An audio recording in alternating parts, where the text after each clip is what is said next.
Dear students, अभी हमने बात करनी है process of recombinant DNA technology कि रिकम्बिनेंट डीएनए टेक्नोलॉजी जो है उसके वेरियस स्टेप्स क्या हैं। देखो, ये जो रिकम्बिनेंट डीएनए टेक्नोलॉजी है इसमें फर्स्ट स्टेप क्या है? Isolation of genetic material. Rather इसको isolation of genetic material and synthesis of genetic material. यानी अगर हमें कोई डिज़ायर्ड जीन या डिज़ायरेबल डीएनए फ्रेगमेंट जो है वो किसी सेल के अंदर, किसी ऑर्गेनिज्म के अंदर अवेलेबल है तो उसमें से आइसोलेट करना उसको, या अवेलेबल नहीं है तो फिर उसको आर्टिफिशियली सिंथेसाइज करना इन दी लेबोरेटरी। तो लेबोरेटरी के अंदर हम डीएनए को आज सिंथेसाइज भी कर सकते हैं। तो पहला स्टेप तो आ गया आइसोलेशन ऑफ जेनेटिक मटेरियल और सिंथेसिस ऑफ डीएनए फ्रेगमेंट। अब इसमें वेरियस एंजाइम्स, अगर पहले भी बात हो चुकी है कि अगर प्लांट सेल है तो हम प्लांट सेल में से जेनेटिक मटेरियल को या डीएनए को एक्सट्रैक्ट करेंगे by treating the plant cell with enzyme cellulase. अगर फंगल सेल है तो काइटिनेज एंजाइम की हेल्प से, और अगर बैक्टीरियल सेल है तो with the help of lysozyme. अब उस डीएनए फ्रेगमेंट को, डीएनए को सेपरेट करने के बाद हमारा सेकंड स्टेप जो आ जाता है that is cutting of DNA at specific locations. पूरा डीएनए हमने निकाल लिया, अब उस डीएनए को प्यूरिफाई करेंगे और प्यूरिफाई करने के बाद उसमें से स्पेसिफिक सेगमेंट ऑफ डीएनए जो है उसको हम कट करेंगे। और ये जो cutting of DNA at specific location यानी एट प्लिंड्रोमिक साइट्स जो होती है वो आपको पता है with the help of enzyme restriction endonucleases, उनकी हेल्प से हम कटिंग ऑफ डीएनए करते हैं। फिर वो कट डीएनए सेगमेंट्स जो हैं उनको सेपरेट करने के लिए हम जेल इलेक्ट्रोफोरेसिस टेक्निक जो है उसका इस्तेमाल करते हैं। तो इस तरह से हमारे पास जो है वो वेरियस डीएनए की जो सेगमेंट्स हैं वो सेपरेट हो जाती हैं और उनमें से हम अपने इंटरेस्ट की डीएनए फ्रेगमेंट जो है उसको सिलेक्ट कर लेते हैं for transformation. Next step is the formation of recombinant DNA और चिमेरिक डीएनए। हमने किसी सोर्स में से, किसी सेल में से जो डिज़ायर्ड, मतलब पूरा डीएनए निकालने के बाद उसमें से डिज़ायर्ड जो है वो जीन या डिज़ायर्ड सेगमेंट डीएनए की आइसोलेट कर ली, या हमने लेबोरेटरी में उसको आर्टिफिशियली सिंथेसाइज कर लिया। अब हमने उसको सूटेबल, अब हमारे पास क्या है, डायरेक्ट मेथड्स भी हैं और इनडायरेक्ट मेथड भी हैं, यानी कि वेक्टर मीडिएटेड मेथड। तो अब हमने उस कट डीएनए फ्रेगमेंट को क्या करना है, सूटेबल वेक्टर के अंदर डालना है, सूटेबल वेक्टर के साथ अटैच करवाना है। और वेक्टर की सिलेक्शन जो है वो हम टाइप ऑफ होस्ट सेल के बेसिस के ऊपर करेंगे, यानी the cell in which we are going to introduce the foreign gene, जिसमें हम फॉरेन जीन इंट्रोड्यूस करने जा रहे हैं, उस होस्ट सेल के बेसिस के ऊपर हम वेक्टर की सिलेक्शन करेंगे। तो बैक्टीरियल सेल है अगर होस्ट सेल तो हम मोस्ट प्रोबेबली प्लाज्मिड लेंगे या बैक्टीरियोफेज लेंगे। एनिमल सेल है तो एनिमल वायरस लेंगे। प्लांट सेल है तो हम प्लांट वायरसेस का इस्तेमाल करेंगे। तो ऐसे डिफरेंट काइंड के वेक्टर्स जो हैं वो हम कौन कौन से ले सकते हैं उसके बारे में ऑलरेडी वी हैव डिस्कस्ड। तो अब हम जिसको वेक्टर लिया है, मान लो प्लाज्मिड को हमने वेक्टर लिया, तो इस प्लाज्मिड को हम ट्रीट करवाएंगे with the help of restriction endonuclease enzyme, और रेस्ट्रिक्शन एंडोन्यूक्लियस एंजाइम की हेल्प से इसमें भी मतलब स्पेसिफिक जगह के ऊपर हम कट जो है वो लगवाएंगे। अब ये वेक्टर डीएनए में जो ये स्पेसिफिक साइट होगी वहाँ पे हमने क्या करना है, with the help of DNA ligase enzyme, DNA ligase enzyme जिसको मॉलिक्यूलर ग्लू बोलते हैं, इस एंजाइम की हेल्प से हमने सिलेक्टेड डिज़ायरेबल फॉरेन जीन को जो है वो क्या कर देना है, अटैच करवा देना। अब ये वेक्टर का डीएनए और ये फॉरेन जीन दोनों जब आपस में एक दूसरे से अटैच हो गए तो इस कंबाइंड और इस मिक्स्ड डीएनए को हम क्या बोलेंगे, recombinant DNA. RDNA means recombinant DNA और चिमेरिक डीएनए, चिमेरिक डीएनए जिसमें ये है वेक्टर डीएनए जो इंट्रोड्यूस करने में हेल्प करेगा, और ये जो फॉरेन जीन हमने अपने इंटरेस्ट का जो जीन डाला, यहाँ डीएनए फ्रेगमेंट डाली, उसको बोलेंगे पैसेंजर डीएनए, पैसेंजर डीएनए। तो अब थर्ड स्टेप आ गया फॉर्मेशन ऑफ रिकॉम्बिनेंट डीएनए और चिमेरिक डीएनए। नेक्स्ट है, इसी में एक चीज़ और, यहाँ थोड़ा रुक के बीच में एक और बात कर रहा हूँ। अगर हमें किसी सूटेबल सोर्स से जो जेनेटिक मटेरियल अवेलेबल हुआ है, जो फॉरेन जीन हमने एक्सट्रैक्ट किया है किसी सूटेबल सेल से या होस्ट से, किसी सोर्स सेल से या ऑर्गेनिज्म से, अगर वो कम क्वांटिटी में अवेलेबल है और इनसफिशिएंट अमाउंट में अवेलेबल है, then we can increase its amount, हम इसका अमाउंट बढ़ा सकते हैं। We can amplify that particular DNA fragment और दैट पर्टिकुलर जीन, हम उस जीन को एम्पलीफाई कर सकते हैं, उसको बढ़ा सकते हैं। जो हमारा वो डीएनए की फ्रेगमेंट या जीन जो है, जो इंटरेस्ट का जीन है हमारा, जो हमें किसी सूटेबल सोर्स से मिला है, उसको और एम्पलीफाई कर सकते हैं, बढ़ा सकते हैं उसका अमाउंट। तो फोर्थ स्टेप हमारे पास क्या आता है कि अगर हमारे पास जो अवेलेबल मटेरियल है, जेनेटिक मटेरियल, वो कम क्वांटिटी में है, तो पहले हम उसकी क्या करेंगे, एम्पलीफिकेशन कर लेंगे, फिर हम उसको कट करेंगे एट स्पेसिफिक लोकेशन, फिर हम रिकॉम्बिनेंट डीएनए या चिमेरिक डीएनए बनाएंगे। तो एम्पलीफिकेशन ऑफ डीएनए बेसिकली क्या है, एम्पलीफिकेशन ऑफ डीएनए जो है ये बेसिकली है एक किस्म की in vitro replication of DNA. In vitro, in vitro का मतलब क्या है, इन विट्रो, इन विट्रो का मतलब है अंडर लेबोरेटरी कंडीशंस। तो लेबोरेटरी के अंदर डीएनए की रेप्लिकेशन करवाना, जो डीएनए हमारे पास अवेलेबल है, कम क्वांटिटी में अवेलेबल है, उसकी रेप्लिकेशन करवाना या उसकी मल्टीपल कॉपीज़ तैयार करना, उसकी एम्पलीफिकेशन करवाना, इसको हम क्या बोल रहे हैं, ये बेसिकली है amplification of gene of interest. और इसको करवाने के लिए हमारे पास टेक्निक है PCR, polymerase chain reaction, polymerase chain reaction technique, जो कि कैरी मुलिस ने दी थी, कैरी मुलिस ने। इसके बारे में आगे बात करेंगे हम। अब amplification of gene of interest हमने करवा दी बाय पीसीआर टेक्निक, यानी उसका अमाउंट बढ़ा लिया। फिर उसके बाद हम उसको कट करेंगे और रिकॉम्बिनेंट डीएनए हम with the help of vector जो है वो प्रिपेयर करेंगे। अब हमारे पास रिकॉम्बिनेंट डीएनए बन चुका है, जिसमें वेक्टर का डीएनए और फॉरेन डीएनए ये दोनों का मिक्सचर है। अब इसे क्या करना हमने, इसको हमने सूटेबल होस्ट सेल के अंदर या होस्ट ऑर्गेनिज्म के अंदर जो है इंसर्ट करना है, यानी preparation and insertion of recombinant DNA into host cell और होस्ट ऑर्गेनिज्म।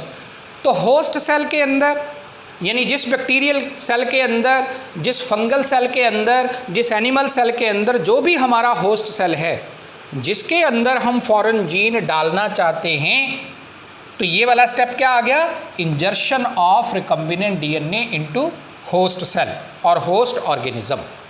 तो इसके लिए क्या करते हैं हम, इसके लिए हमारे पास डायरेक्ट एंड इनडायरेक्ट दो तरह के मेथड्स हैं। डायरेक्ट मेथड्स में मैंने लास्ट लेक्चर में डिस्कस किया था कि there are various methods like, क्या था उसमें, माइक्रो इंजेक्शन और माइक्रो पिपेट मेथड, इसके अलावा बायोलिस्टिक गन मेथड या जीन गन मेथड जिसको हमने बोला था, फिर insertion of foreign gene with the help of certain chemicals यानी कीमो केमिकल मीडिएटर ट्रांसफ़र, इसके अलावा जो है टेम्परेरी पोर्स जनरेट करके उसकी हेल्प से भी हम लोग जो है मतलब डायरेक्ट मेथड्स में ये बात आई थी। इलेक्ट्रोपोरेशन, तो इलेक्ट्रोपोरेशन, फिर जीन गन मेथड, इसके अलावा जो था वो chemical mediated gene transfer and micro injection और माइक्रो पिपेट इंजेक्शन मेथड। तो ये 4 तरह के डायरेक्ट मेथड से जिनके ज़रिए हम लोग जो है फॉरेन जीन को सीधा इंट्रोड्यूस करवा सकते हैं इनटू होस्ट सेल और इनटू दी होस्ट ऑर्गेनिज्म। उसमें रिकम्बिनेंट डीएनए बनाने की भी ज़रूरत नहीं है, फॉरेन जीन, डिज़ायरेबल जीन को सीधा हम होस्ट सेल में इंट्रोड्यूस करवा देते हैं। लेकिन अगर हम रिकम्बिनेंट डीएनए टेक्नोलॉजी की बात करें तो इसमें हम क्या करते हैं, पहले रिकम्बिनेंट डीएनए तैयार किया, अब उस रिकम्बिनेंट डीएनए को इंसर्ट करेंगे इनटू दी सूटेबल होस्ट, और उसके लिए क्या आया था कि कॉम्पिटेंट होस्ट चाहिए, तो हम होस्ट को कॉम्पिटेंट बनाते हैं। उसके लिए क्या था, 3 स्टेप्स की टेक्निक थी कि पहले हम होस्ट सेल को और रिकम्बिनेंट डीएनए को एक कॉमन कल्चर मीडियम में प्लेस करते हैं, उस कल्चर मीडियम में होस्ट सेल को ट्रीट करवाते हैं, किसके साथ, बाइवेलेंट या डाइवेलेंट आयंस के साथ, जैसे कैल्शियम आयंस के साथ, फिर टेम्परेचर बढ़ाते हैं अप टू 42 डिग्री सेल्सियस और फिर चिलिंग ट्रीटमेंट देते हैं। और ये जब हम, और फिर उसके बाद जो है हम उसको टेम्परेचर हाई करते हैं, फिर चिलिंग ट्रीटमेंट देते हैं। यानी जब साइमल्टेनियसली ऐसा हम करते हैं तो होस्ट सेल जो है वो कॉम्पिटेंट हो जाता है, या होस्ट सेल जो है वो इस लायक हो जाता है कि वो रिकम्बिनेंट डीएनए को अपने अंदर आने के लिए अलाउ करता है, यानी उसकी एंट्री को परमिट करता है। तो इस तरीके से जो है इंजर्शन ऑफ रिकम्बिनेंट डीएनए होती है इनटू दी होस्ट सेल।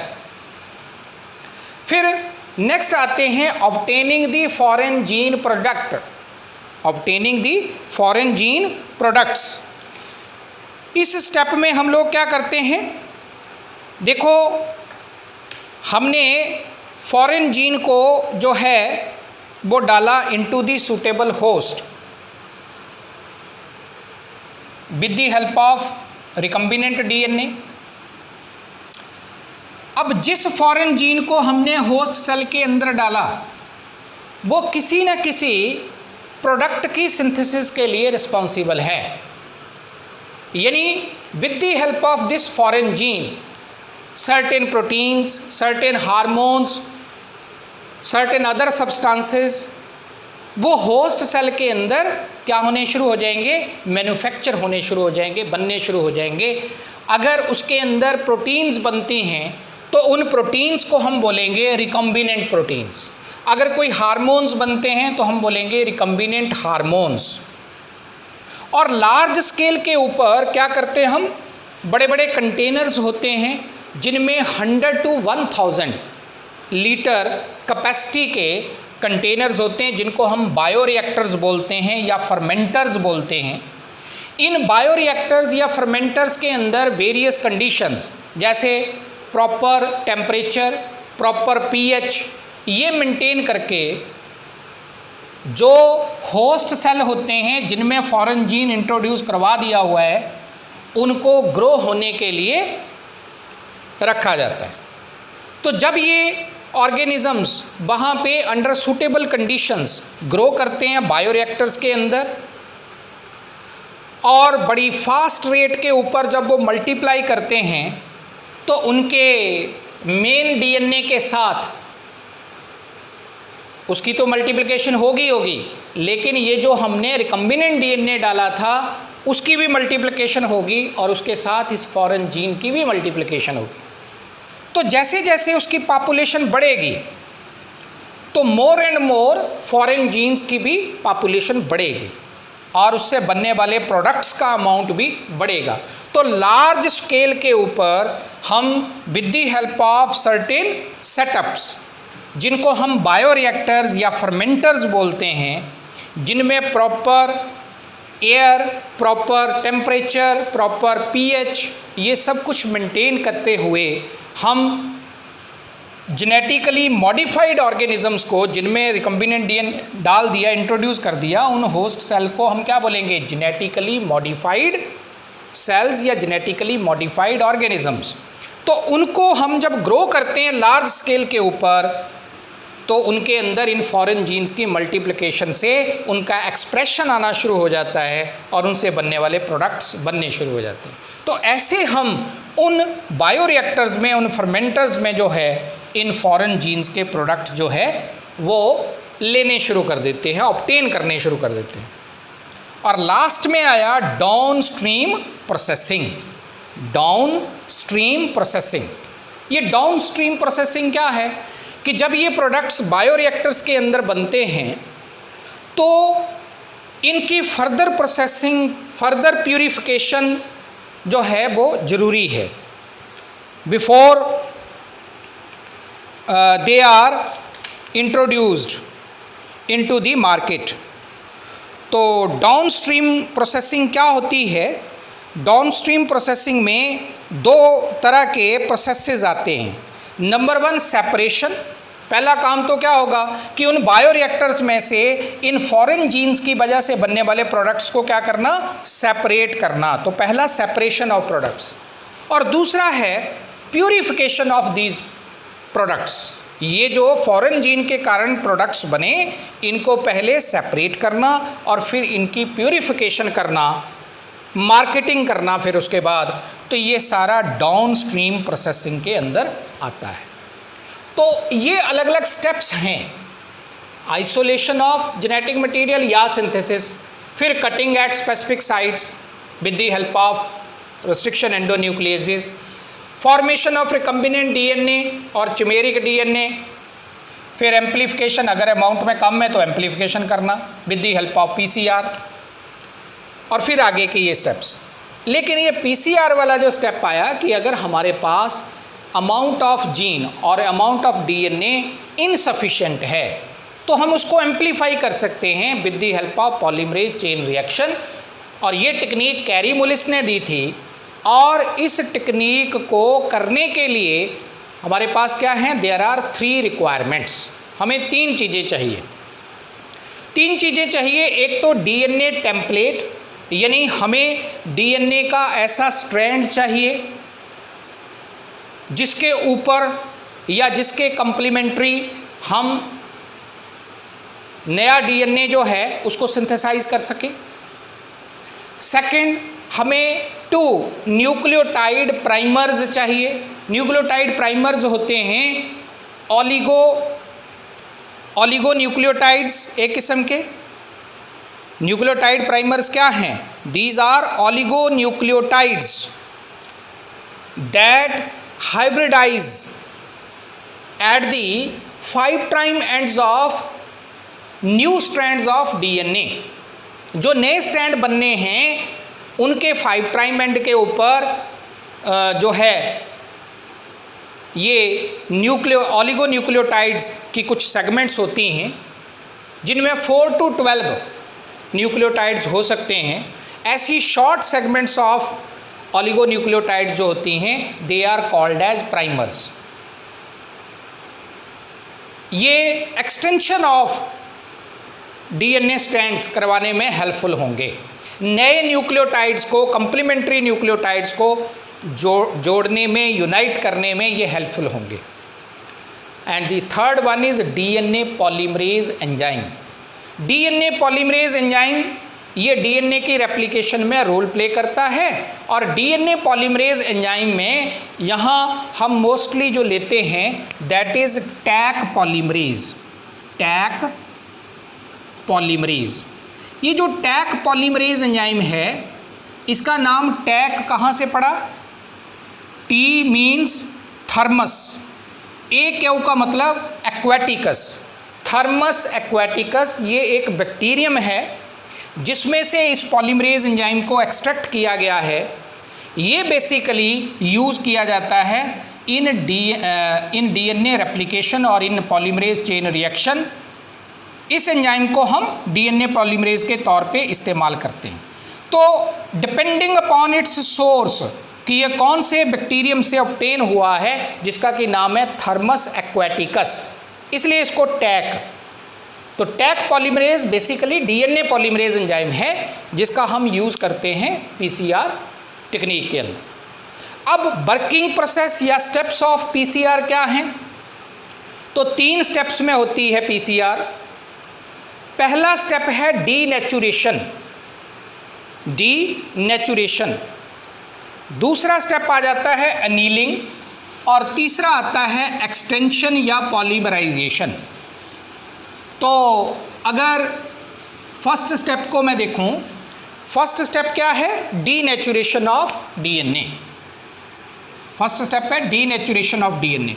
ये मान लीजिए हमारे पास कोई गिवन डीएनए है, ये डबल स्टैंडर्ड डीएनए है, ऐसे ये 5 प्राइम से 3 प्राइम एंड एक और दूसरा है 3 to 5 रन कर। ये हमारे पास स्मॉल फ्रेगमेंट ऑफ डीएनए, हमने इसको एम्पलीफाई करना है, इसकी मल्टीपल कॉपीज हमने तैयार करनी है। तो पहला स्टेप है डीनेचुरेशन। डीनेचुरेशन में क्या करते हैं? Heating eight 94 to 96 degree Celsius. इतने हाई टेम्परेचर के ऊपर जब हम इसको क्या करते हैं, डीएनए को गर्म करते हैं, तो क्या होगा? इसके दोनों स्ट्रैंड्स के बीच में हाइड्रोजन बॉन्ड ब्रेक होने शुरू हो जाएंगे और ये डीएनए के दोनों स्ट्रैंड्स जो हैं पेरेंट डीएनए के, ये एक दूसरे से सेपरेट हो जाएंगे और इसको हम क्या बोल देंगे? इसको बोलेंगे एनीलिंग, इसको बोलेंगे डीनेचुरेशन और मेल्टिंग ऑफ डीएनए। तो ये डीएनए के दोनों स्ट्रैंड एक दूसरे से क्या हो गए? ये सेपरेट हो गए। तो ये हमारे पास था ऊपर वाला स्ट्रैंड और ये लोअर स्ट्रैंड आ गया, ठीक है। अब सेकंड स्टेप है, यानी ये डीनेचुरेशन है, ये वाला स्टेप, तो ये स्टेप नंबर 1। दूसरा स्टेप हमारे पास आता है annealing. Annealing means hybridization. Annealing का मतलब हाइब्रिडाइजेशन भी है। तो इस स्टेप में क्या होगा कि ये जो दोनों सेपरेटेड स्ट्रैंड्स हैं डीएनए के आफ्टर डीनेचुरेशन जो क्रिएट हुए हैं, इनके 3 प्राइम एंड या इनके सामने इनके कंप्लीमेंट्री जो नया स्ट्रैंड बनना है, वहाँ क्या होगा? 3 प्राइम एंड के सामने नए स्ट्रैंड का आएगा 5 प्राइम एंड। तो न्यूली फॉर्म्ड जो 5 प्राइम एंड्स होंगे, वहाँ पे जो है short segments of oligonucleotides hybridize होंगी। ये जो short segments of nucleotide hybridized होंगी, इनको हम क्या बोलते हैं? इनको बोलते हैं, ये मान लो ये शॉर्ट सेगमेंट ऑफ न्यूक्लियोटाइड यहाँ हाइब्रिडाइज होगी, ये आएगा 5 प्राइम एंड और ये 3 प्राइम एंड। ये क्या है? प्राइमर। तो ये एक प्राइमर है। ऐसे ही इसका ये 3 प्राइम एंड है, तो सामने कौन सा बनेगा? 5 प्राइम एंड। तो इसके यहाँ पे ये क्या बन गया? प्राइमर, और उसका ये 5 to 3 प्राइम एंड, यानी इसमें इस साइड को, इसमें इस साइड को। डीएनए के नए स्ट्रैंड जब बनते हैं तो हमेशा क्या होता है? 3 प्राइम एंड के ऊपर नए न्यूक्लियोटाइड ऐड होते हैं। बेस पेयरिंग 3 प्राइम एंड पर होती है, यानी जो इलोंगेशन होगी नए स्ट्रैंड की वो 5 से 3 प्राइम एंड की तरफ ऐसे होती जाएगी, कभी भी 3 से 5 की तरफ नहीं होगी, because the 5 prime and remains blocked by Taq polymerase, यानी कि डीएनए पॉलीमरेज एंजाइम यहाँ लगा होता है, इसलिए इधर को कभी भी इलोंगेशन या एक्सटेंशन नहीं होगी। एक्सटेंशन हमेशा इधर को होगी, 5 से 3 को, इसके इधर को। तो ये जो हाइब्रिडाइजेशन है, यानी कि प्राइमर्स का हाइब्रिडाइज करना है with the 3 prime end of separated strands और पेरेंट स्ट्रैंड्स, इनको हम टेम्पलेट स्ट्रैंड्स भी बोल सकते हैं। पहला हमें क्या चाहिए थे? टेम्पलेट। तो ये दोनों टेम्पलेट है। टेम्पलेट मीन्स मॉडल्स, जिनके मुताबिक नए स्टैंड बनने। तो ये दोनों टेम्पलेट्स हैं, उनके 3' एंड पर ये प्राइमर्स की हाइब्रिडाइजेशन होगी, इसको बोलते हैं एनीलिंग। तो दूसरा स्टेप एनीलिंग आ गया। अब क्या है, एक्सटेंशन या पॉलीमराइजेशन। नाम से आपको पता लग रहा है एक्सटेंशन या पॉलीमराइजेशन। अब नए जो हैं न्यूक्लियोटाइड्स वो ऐड होते जाएंगे एट दी 3' एंड प्राइमर जो है उससे 3' एंड की तरफ जब नए न्यूक्लियोटाइड ऐड होते जाएंगे तो ये इसकी क्या होती जाएगी, एक्सटेंशन, यानी ये मूव करता जाएगा टुवार्ड्स दी 3' एंड। तो ये जो थर्ड स्टेप हमारे पास आ जाएगा वो क्या आ जाएगा, एक्सटेंशन वाला। इसमें हम क्या बोलेंगे, इसमें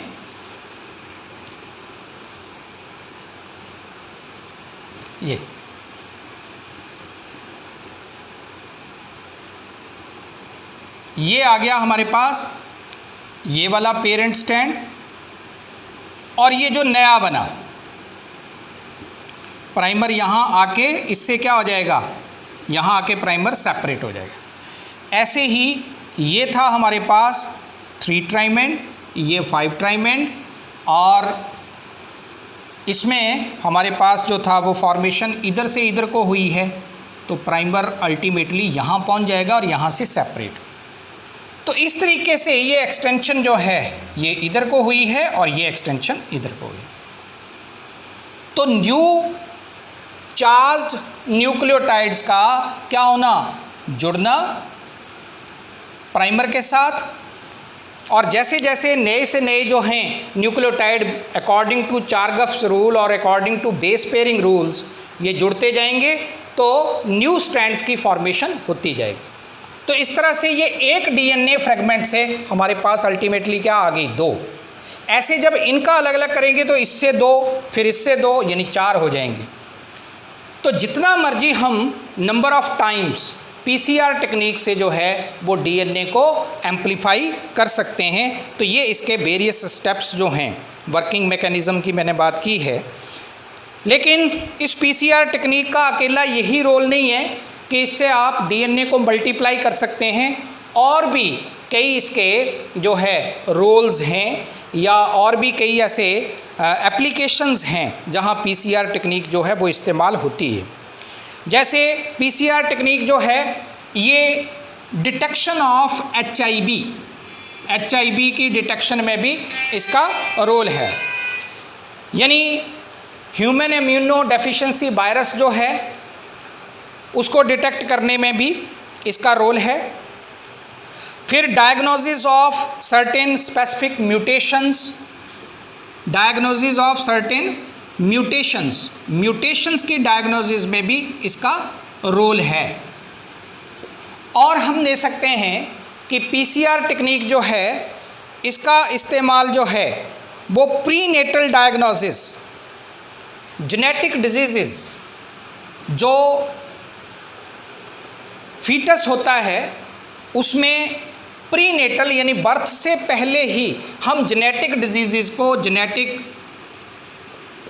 डिजीज़ या डिसऑर्डर्स को बिफोर नेटैलिटी यानी प्रीनेटल डायग्नोसिस ऑफ डिजीज़, ये इसमें भी अप्लाई होती है पीसीआर टेक्निक।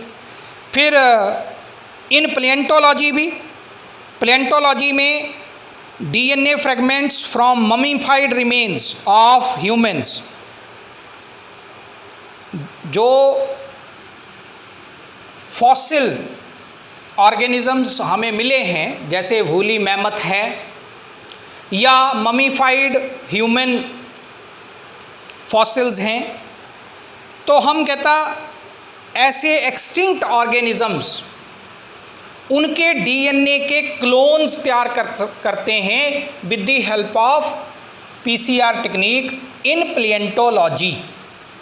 तो ये भी एक इसका रोल है पीसीआर टेक्निक का। फिर जेनेटिक थेरेपी में भी या जीन थेरेपी में भी ये हेल्पफुल है। जीन थेरेपी के अंदर डीएनए फिंगरप्रिंटिंग में बड़ा इम्पॉर्टेंट रोल है कि अगर मान लो क्राइम सीन के ऊपर हमें बड़ा कम अमाउंट का डीएनए मिला है तो हम उस डीएनए को एम्पलीफाई करके हम क्राइम को और ज़्यादा इन्वेस्टिगेट कर सकते हैं या और डिटेल में उसको इन्वेस्टिगेट कर सकते हैं और क्रिमिनल्स को जो है आइडेंटिफाई कर सकते हैं। तो पीसीआर टेक्निक के कई सारी एप्लीकेशंस हैं। यहाँ हमने अगर हम in context to recombinant DNA technology देखें तो डीएनए की एम्प्लीफिकेशन में इसका रोल है। तो ये पीसीआर टेक्निक के बारे में। अब इसके बाद जो है हमने ये सारा प्रोसेस के बारे में बात की है। अगर इसको डायग्रामेटिकली थोड़ा सा देखें, अगर डायग्रामेटिकली थोड़ा इसको देखेंगे रिकम्बिनेंट डीएनए टेक्नोलॉजी के इंटायर प्रोसेस को, तो इसको हम इस तरीके से ले सकते हैं डायग्रामेटिकली कि हमारे पास कोई डोनर सेल है, ये मान लो कोई डोनर सेल है, उसका ये न्यूक्लियस है, डोनर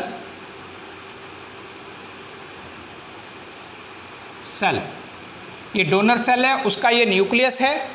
इसको हमने ओपन किया, ओपन करने के बाद डोनर सेल को ओपन करने के बाद इसके न्यूक्लियस में से हमने डीएनए निकाल लिया, ये आ गया डीएनए। अब इस डीएनए में, अब यहाँ पे अगर ये एनिमल सेल है तो कौन सा एंजाइम, प्लांट सेल है तो कौन सा एंजाइम, फंगल सेल है तो कौन सा सेल एंजाइम यूज़ करेंगे, वो ऑलरेडी डिस्कस किया है। अब ये जो डीएनए हमारे पास आ गया, इस डीएनए में से हमने जो है क्या करना है, इसको हमने कट करना है at specific site to produce sticky ends. तो ये मान लो हमने ये स्टिकी एंड्स वाला ये क्या पैदा कर लिया, with the help of restriction endonucleases हमने ये पैदा कर लिया, ये एक डीएनए फ्रेगमेंट इससे, जिसके एंड्स कैसे हैं, स्टिकी, यानी कि single standard, which can bind with the vector DNA at specific site. तो एक तो ये चीज़, अब हमने क्या ले लेना है, अब हमने लेना है वेक्टर डीएनए। अब वेक्टर डीएनए मान लो ये कोई, मैं एग्जांपल लेके चल रहा हूँ कि मान लो कोई बैक्टीरियल सेल है, ई कोलाई का सेल है, और ई कोलाई का ये मेन डीएनए है और ये हमारे पास क्या है, प्लाज्मिड। ठीक है, तो हमने प्लाज्मिड ले लिया, इसका ये प्लाज्मिड निकाल लेंगे जिसको हम यूज़ करने जा रहे हैं एज वेक्टर। तो ये हमने प्लाज्मिड इसका निकाला, ये प्लाज्मिड, ये क्या है, वेक्टर, ये वेक्टर है। अब इसमें भी रिस्ट्रिक्शन एंडोन्यूक्लियस एंजाइम लगा देंगे। जब इसमें रिस्ट्रिक्शन एंडोन्यूक्लियस एंजाइम लगाएंगे तो इसमें भी स्पेसिफिक जगह के ऊपर वो उसको क्या करेगा, क्लीव करेगा, कट करेगा। तो हमारे पास ये क्या आ गया, हमारे पास आ जाएगा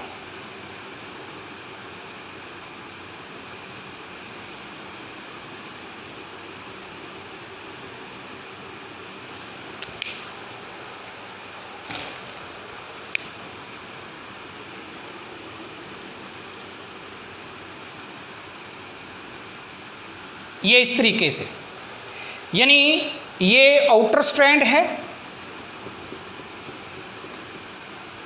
और ये इनर स्ट्रैंड है।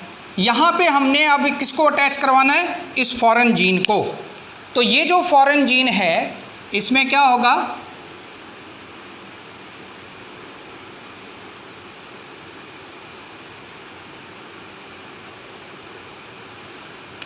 तो ये हमारे पास क्या आ गया, अब ये, इसको अगर अलग कलर से हम दिखाएं तो ये क्या है, ये है इतना इतना हमारे पास क्या है,